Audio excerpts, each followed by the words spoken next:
Welcome to the In Wheel Time Car Talk Show on iHeartRadio. Coming up, we talk about Beaumont Main Street Gala. We'll have our pre-owned car of the week, the 07 to 14 Chevy truck. Not just one model, but all of them in between there. Conrad will have the racing calendar. We'll also have the stories making automotive news headlines this week just ahead on this edition of the In Wheel Time Car Talk Show. Howdy, along with Mike out of this world, Mars, King Conrad DeLong. I'm Don Armstrong. Jeff Zekin's out this weekend, a little under the weather. He's resting at home, and he'll be back with us hopefully next weekend at the drag strip. Thank you very much for joining us, and we're so glad that you could be with us on this Saturday. We're going to talk about the Beaumont Main Street Gala, and we're going to talk to Mr. Greg Riley about that. Greg, good morning. Good morning. How are you guys doing this morning? Hunky-dory. Fine. Fantastic. How are you, sir? I'm doing wonderful. And by the way, this is not a background. This is an actual 1931 Cadillac here behind me. So 31 Cadillac. Very nice. 31 Cadillac. Is that yours? Jeff's missing it. It is mine, yes. It's a 1931 Cadillac Fleetwood all-weather Phaeton. Well, how long have you had that? Just about 3 months. I've got a couple other classics out here you can't see. There's about 5 of them here. So as you know, I have OCD, old car disease. Yeah. Do you also have OCD, old Corvair disease? Is that still going on? As a matter of fact, my laptop is sitting on top of a Corvair engine here right now, one that I built for my son's car. So you literally are on a Corvair. Well, you know. And a Corvair has no idea what a laptop is. It has no idea. Yep. So the Beaumont Main Street Gala, how did you get involved in this, Greg? Well, I was at Amelia Island at the big concours, and I was coming back, and I was at the airport, and I started texting our local Hagerty rep, Angelica Brothers, and I said, we should put together another tour. And we started texting back and forth, and after a few minutes, we realized we were both at the same airport coming back from the same event. And so this event is actually in 2 parts. There is a morning tour for the Hagerty Drivers Club from 8 to 3. And if you're a member of the Hagerty Drivers Club, you should have received an invitation if you're in this region. And if you didn't, we'll get you one. Then there's a 2-hour break. And then from 5 to 9 p.m., we're having a gala at Beaumont's Jefferson Theater, which is a restored 1920s movie house. And got lots and lots of cool stuff that's going to happen that evening. Well, how fun is that? I mean, is the public invited to this? It is. They're selling tickets as a fundraiser for their 30th anniversary. We're going to have 10 feature cars on the street in front of the Jefferson Theater. We're closing the street. That includes this 1931 Cadillac. There'll also be a 1913 Buick, a 1929 Packard, so on and so forth. And they're going to have the I Rule Dancers, which is a troupe of young people that will be in costume. And then we'll have a little adult beverage hour. And after that, we will have dinner. And Jim Connors, who is sort of a legendary organist. If you went to a Houston Astros game in the last few years, you may be aware of Jim because he was the former organist for the Astros. Well, they have the restored 1920s Robert Morgan Theater organ that's making its debut. And this thing is incredible. It rises up out of the orchestra pit. Jim will be in a tux and tails. And we're going to be showing a silent movie and serving dinner and all kinds of cool stuff. And then after that, believe it or not, they've given me a microphone for 30 minutes, and I'm going to do a presentation on the second Spindletop oil boom of the 1920s. So it should be a heck of a good time. Is this after your dance debut with the kids out there in front? Oh, yeah, I'm going to be dancing, yes. You know, Greg Riley, I didn't know this was going to turn into a horror show, but apparently there's a little sideshow to that, huh? Unfortunately, if I get out there and start singing and dancing, it will be a horror show. So we're gonna try to avoid that at all costs. Okay? Yeah. We'll leave that to the kids. Well, so did you buy this car fully restored, or have you been wrenching on this car that's behind you there? No, this car is fully restored. It is a national show winner. It scored 98.9 points at the Caddilac LaSalle meet in San Antonio, Texas, a few years back. It's a pretty unusual car in that it is an open car. It's a Phaeton, but it's also a division window car. So it's sort of an open limousine, if you will, and it's a short wheelbase car, which is very unusual. This was Cadillac's most expensive V8 model in 1931. So the driver's out in the rain, but the guy who owns it's enclosed in the back. Well, I'm going to see if I can tilt the camera. I'll probably screw things up by trying to do this, okay? But I'll try to show you. Yeah, he's got a roof up front. Okay. So this is the picture of the car that's on the flyer for the Beaumont Main Street Gala. Is that correct?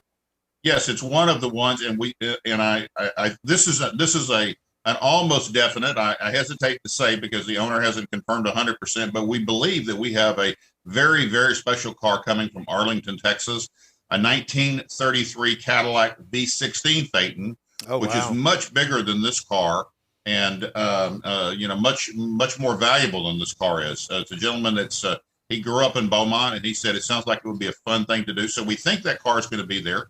But as I said, we have some other really spectacular cars. In addition to the feature cars, the folks from the Hagertys Drivers Club are going to bring all kinds of stuff. We don't know what that'll be, but we're expecting 20 to 30 cars. And so it should be, if you're into cars and history, this evening should be for you. And I'm even going to be wearing a 1930s suit. Okay, so is that any different from what you normally wear? Well, my normal uniform is like an Izod shirt and khaki pants, so it's a little bit different. So, well, Don's got some old 1930s suits still hanging in his closet. I'm not even going to comment on that. But more specifically, don't ask any questions about how I acquired them or what I use them for. What you use them for? I'm not going there. I promise you. Because you know me, Greg. You know where I'll go with that. So we're assuming you're going to trailer your Cadillac out there. I wouldn't be driving a 98-point car. Yes, it's going to be trailered, and we're probably going to bring the 1957 Ford Fairlane 500 Skyliner. I'm probably going to bring that car too, although I have to get one of my sons to drive that one because we only have one trailer. And in addition, I have the month of April and May for me is just crazy. Next week, I will be in Auburn, Indiana for the Worldwide Auctioneers Spring Enthusiast Tour and Auction. And believe it or not, they're also going to give me a microphone on Thursday night. And then have these people lost their mind? They're going to give you a microphone? No, just a Mr. Microphone. And as you know, that's a dangerous thing to do, is to give me a microphone and a platform. Well, just a Mr. Microphone with a little spring in the bottom. Hi, I'm Greg Riley. And I'm going to be at Keels and Wheels too. I don't know if you guys are going to make it out there this year, but the Caddilac and I are going to be at Keels and Wheels cool. on the end of the month. So as I said, I've got 3 weekends in a row, bang, bang, bang, bang, with 3 major car events. So I'm pretty excited. Yep. Well, I hear where you're coming from. Sounds like fun. We got a couple ourselves. We've got next weekend is the NHRA that we're going to be at, and then the following weekend I'm going to be on the Hot Rod Tour of Texas, and I'm going to be enjoying myself on a 3-day cruise from Victoria all the way up to North Texas. So, yes, it is a busy time of the year, but, if we don't get these car shows and cruises in, we'll be in blazing heat for 4 months, and you know what that's like. And I guess I should get in here real quick. If you want to go to the Main Street Gala, what you need to do is go to beaumontmainstreet.org/gala. And the tickets are available there along with all of the details. I'm sure I've forgotten something.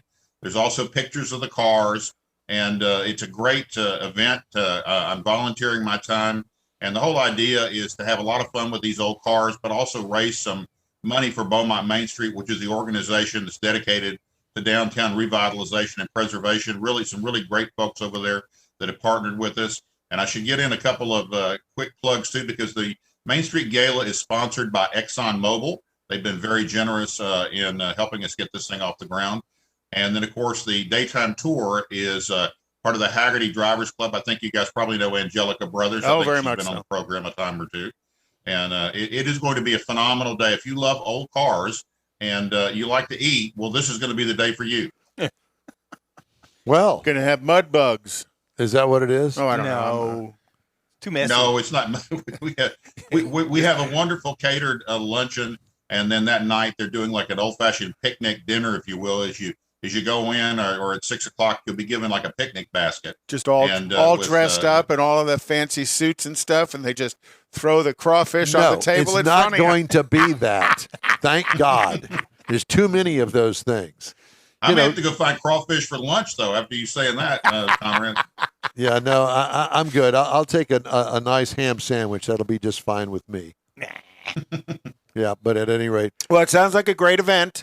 And, it's all good for the city of Beaumont, which can use all the help And I understand, and I did not know this, or if I did, I forgot, that you're a Beaumontian. Yes, I grew up in the north end of Beaumont, Texas, and if you're from Beaumont, you know what that means. Okay, I grew up between the railroad tracks and the river. Okay, so that accounts for my behavior. So there you go. But and I've been not involved quite with over Beaumont. in Divider, but kind of over in that direction. Kind of in that general direction. Yeah, one of our I've been involved with Beaumont preservation for 40 years, and historic downtown Beaumont and the areas associated with Spindletop. And I co-authored a book about the second Spindletop oil boom, and so it's kind of near and dear to my heart. Although we now live up on Lake Livingston, I have 2 children over in Beaumont, so we go back and forth frequently. Nice. Well, I have to tell you that my dad helped fix the air conditioning unit in a brand new hotel over there called the Ramada Inn back in the mid-1960s. They probably mowed that over, and it's a parking lot. Actually, it's not, according to Mr. Mars. It's still there. It's still not. I know exactly different where it name. is. Different name. Yeah, well, whatever the case may be. Different clientele. So that, all I remember, rented by the hour. the only thing that I remember about Beaumont and being a kid going over there with Dad to help him fix the air conditioning thing over there was that it rained every day for hours on end. Every day. Please don't say that, Don. Don't say that. Okay. Yeah, well, that's our biggest fear is to get rained out. Well, and Beaumont seems to have, because we've had a number of pretty decent sized events over there, has a very good and active car scene. So it very much does, and a tremendous amount of history over there with the 1901 Lucas Gusher, and really the oil business sort of was born in Beaumont, and the automotive business grew up with the oil business. They kind of went hand in hand, and one needed the other. And the automotive business took off at the same time the oil business did, and so it's kind of a marriage of the automobile and petroleum, if you will. I like it. Greg, it's great to talk to you. Great to see you. Thank you so much for joining us today, and best of luck on the Beaumont Main Street Gala. Thank you for having me on. Thank you. Thank you, sir. Good to talk to him. Hey, if you'd like to get in touch with us, all you have to do is shoot us an email. The address is info@inwheeltime.com. info@inwheeltime.com. Time now for the racing calendar. This is really the crux of the season. We're really getting into it now because spring has sprung. Spring has sprung. And the Spring Nationals have come. That's right. To Houston. There's a rap song in that somewhere. We'll have to talk to Eazy-E or one of the rappers. I don't know any of them. Or Jeffy J or something. There's Houston rappers. So next weekend, Friday through Sunday, there's the Spring Nationals, the final NHRA national event at Houston Raceway Park. And Seth's going to have some special events out there at the track. So a lot of history has been made out at the Baytown track. Was traditionally known as one of the fastest tracks over time. So a lot of stuff was set. And then the following NHRA event is the 4-wide in Charlotte, and that'll be the following weekend, 4/29 through I just May 1st. cannot get into that race. The 4-wide? No. I know that I'm a traditionalist. I know that I'm old, but to watch 4 cars and half of the field get wiped out right at the hit of throttle, it's like, no. To me, I'm not so worried about them getting wiped out right there at the quick. To me, it's hard to watch all 4 of them. Yeah. It's interesting to actually make the race. But to listen to the driver, we'll ask Antron, listening to the drivers talk, it's confusing for the drivers. So it's just that much more of a mental challenge for a driver to figure out, okay, there's now 4 blue lights.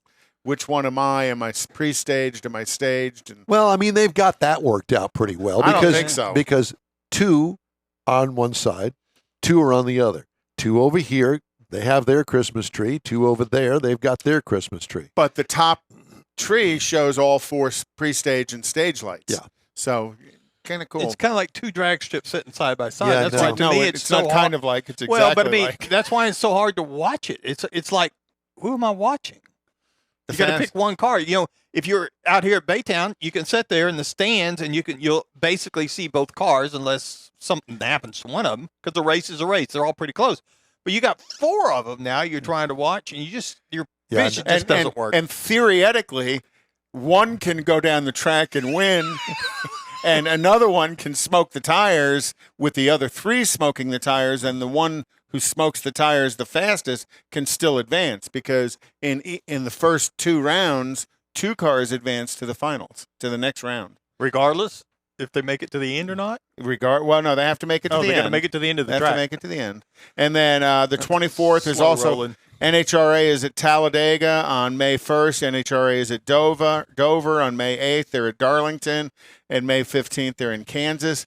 On May 8th, Formula One is in the streets of Miami, which I think is pretty interesting because that race went together quick. Talking about Miami. Yeah.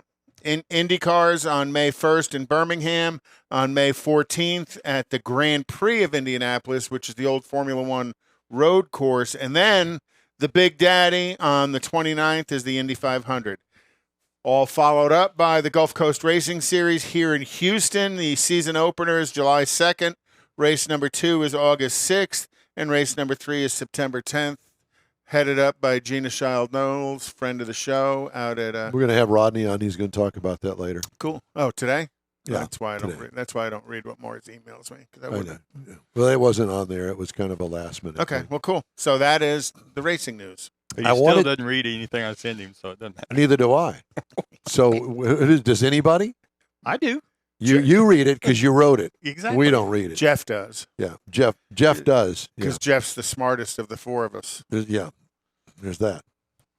I was perusing automotive news yesterday, and they came across a story. Auto industry's transition to electric vehicles threatens to wipe out smaller parts suppliers. And I knew that it would have an effect, but once you start thinking about it, it has a tremendous, overpowering effect on thousands of people that are employed at companies that make things like axles, Mm-hmm. transmissions, things that you really don't think about. Those people, if they don't reinvent themselves, they will be out of business. And all of those employees that work there, American Axle comes to mind. They'll be out of business. They'll be Because unemployed. they're not used in in a pure EV. No. There are some things that are used in a pure EV, like steering knuckles and things like that, Mhm. but not axles. Yeah. What's Saginaw going to do when they don't need power steering pumps? Because they do it all electronically. Yep. There's lots of stuff in EVs that aren't needed from an internal combustion engine. Well, it's going to be a huge transition. And we were also, before we went on the air this morning, the 3 of us were having a discussion about the fact that how quickly this is going to happen. Now, if you were to believe all that you read today and all of the things that the manufacturers are working on in the billions, and I do mean billions and billions and billions of dollars, not just by one company, but by all of the manufacturers that they're sinking into the EV market, you would think that your gasoline-powered car won't have gasoline to run it anymore, and that's just not the fact. Well, and you're hoping that your electric car will have electricity to charge it, because I'm still a believer that the infrastructure isn't set up to take 20% of the population of vehicles on the ground electrically. Listen, in powered. Texas, if we don't come close to brownouts every summer, we certainly have complete power grid failure when it comes to freezing temperatures, which we experienced just a year ago. Now, how is it going to handle everybody plugging in to a system that's teetering on the edge all the time? Well, if you look at a little bit of what's going on from Ford and GM, their hope is if your car is charged, you can use your car to power your house, but it's only going to power your house for a certain period of time. That reverse engineering of using your charged vehicle to power the house. Or the truck that runs on a gasoline motor that you can plug up the house and run the house on the yes. So what happens? You've got your house plugged into your truck. What happens when the power comes back on? You charge your truck. Yeah, Hello, fire department? Yes. We have a thermal event going on in the driveway right now. The power came back on. My trunk is burning down to the ground. There are, and it is my opinion, it is ultimately hidden by the mainstream media. There are some questions about fires and EVs and the charging systems, and there's lots of videos out there of vehicles that are on the charger that light up.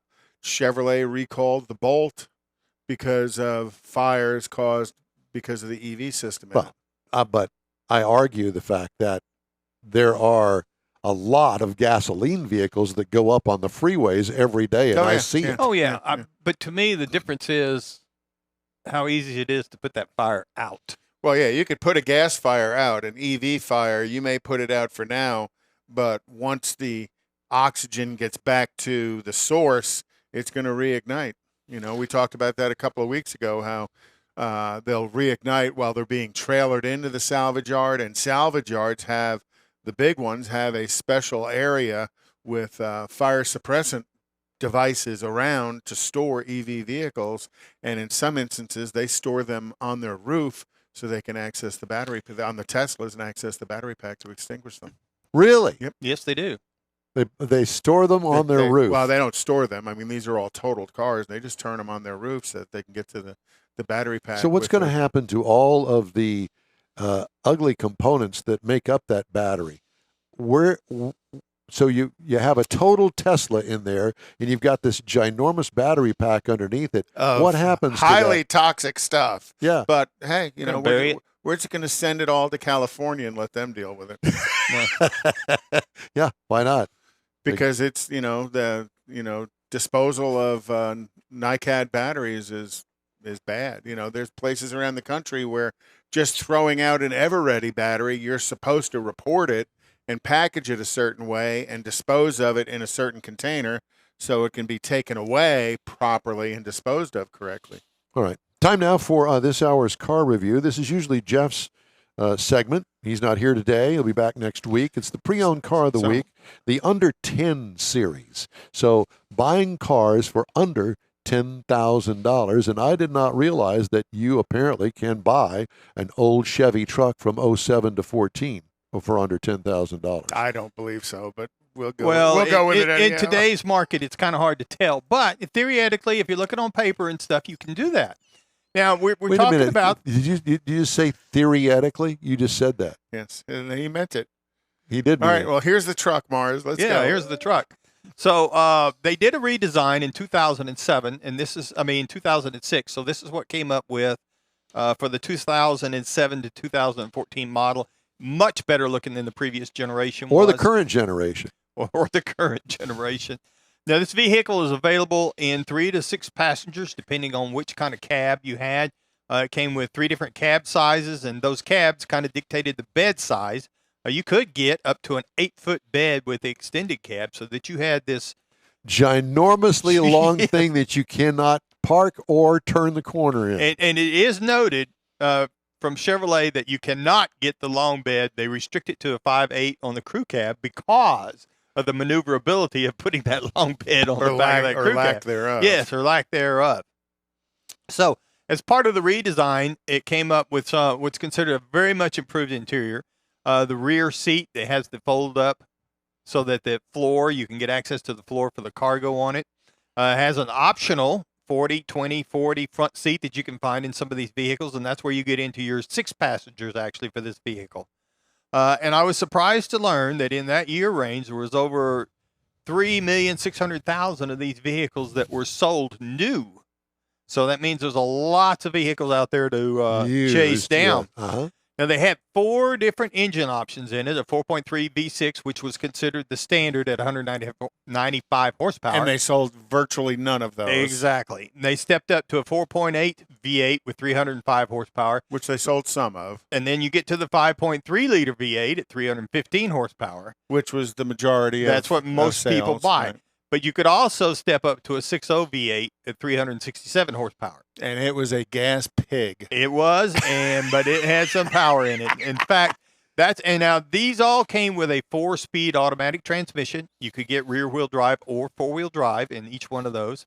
Now, I used the 5.3 V8 for the MPG, and in the city, it was rated for 14, and on the highway, it was rated for 19. Good luck. I could not find anybody anywhere that could say they got close to that. And you could actually get a 6-speed auto behind him as well. Really? Yep. Well, I missed that. Someplace in there, in that range. So some of the things that came out, I also looked at it. They had a new rack and pinion system in it. Had a lot of different suspension pieces that are upgraded. One of the things I really liked back then was the Z71 off-road suspension.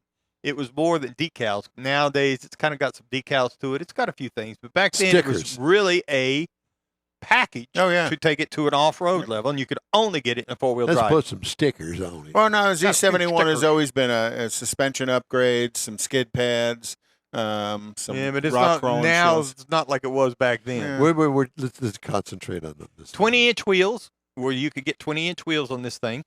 So in 2007, you could get down in the work truck level. You could get the beginning price at $18,760 for a brand new one in 2007. And that was a hoser. That was the white one with the vinyl floor. That was a stripper. You just hose it out. Yep.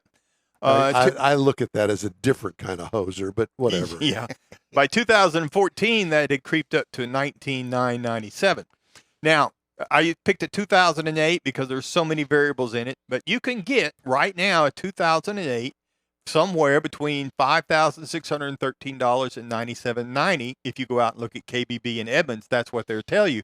How finding one on a lot in this environment Where's is a different Jerry story. Evans when we need one? Well, that would be the question, but so there's a lot of them out there if you're looking for an older truck. Mm-hmm. Yeah, there's $5,000 $5,000 one. It's probably got 450,000 miles on it. Because it is Texas, not a straight piece of metal on it. trucks hold resale. And they do. Strongly hold resale. Yes. But there's a ton of these out there. Absolutely. Get you one Would you buy one? in a heartbeat.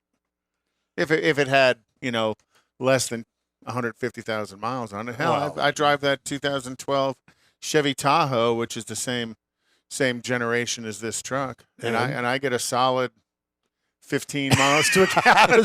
I was waiting for that shoe to drop. But I'm also carrying probably 2,000 pounds worth of stuff. And how much as far as miles are concerned on that truck of yours? 190,000. Oh, that's all? Yeah. Oh, I was waiting for you to say 340. No. Yeah, but there's a big difference if you put 190 on something and picking up something and starting at 190. Oh yeah, because you need to know.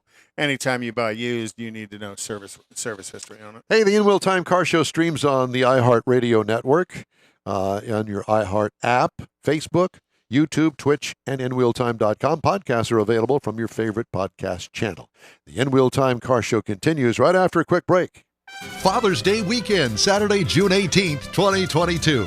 It's the next Tailpipes and Tacos Cruise-In, and you're invited. Tailpipes and Tacos Father's Day edition will be at the same Loopy Tortilla in Katy, 8 to 11 a.m. on Saturday, June 18th. It's the only place cruisers compete for trophies and other prizes. Enter your vehicle for Best Hot Rod, Best Classic, and Best Modern Classic. Tailpipes and Tacos is Houston's coolest cruise-in and is your opportunity to see the best hot rods, show cars, classics, and resto mods, and get Loopy Tortilla breakfast tacos and adult beverages. There's no entry fee, and cars will automatically compete for custom Loopy trophies and other prizes. It all happens at the Loopy Tortilla Tex-Mex in Katy on the Grand Parkway at Kingsland Boulevard, just south of I-10. Kick off summer with Tailpipes and Tacos Father's Day edition, Saturday, June 18th. The In Real Time Car Talk Show will be there too. Celebrate Father's Day, the start of summer, and the return of Tailpipes and Tacos. Saturday morning, June 18th, 8 to 11. We'll see you then, weather permitting. Tony Stewart Racing joins the NHRA Camping World Drag Racing Series, and his drivers, Leah Pruitt and Matt Hagan, will face off against NHRA stars including the legendary John Force Racing Team. Don't miss this battle of horsepower and performance. It's the final NHRA Spring Nationals event at Houston Raceway Park. Don't miss it, April 22nd through 24th. This is your last chance for nitro action in Baytown. Tickets at HoustonRaceway.com. The In Wheel Time Car Talk Show is now part of the iHeart family. Now you'll have access to 24/7 Car Talk anytime you need a fix. Just download the iHeart Radio app and ask for In Wheel Time Car Talk, and there we are. Be sure to save us in your iHeart library for instant access. No matter where you are, you have the best car talk show right on your PC, laptop, or mobile device and never have to worry about finding us again. Of course, you can always get access to our video and audio streams via InWheelTime.com and your favorite podcast channel, and all of this is free to you. From the iHeartRadio app, you'll not only hear our Saturday morning live show, but the best shows of the past, updated weekly. Never miss a minute of up-to-date new car reviews, pre-owned reviews, Conrad's Car Clinic, informative interviews, automotive news, and the most fun car talk show on the planet. Just download the iHeartRadio app, search for In Wheel Time Car Talk, save it to your library, and with a tap of the icon, you'll be in touch with your favorite car talk team. In Wheel Time Car Talk, streaming now on iHeart.com/In Wheel Time Car Talk.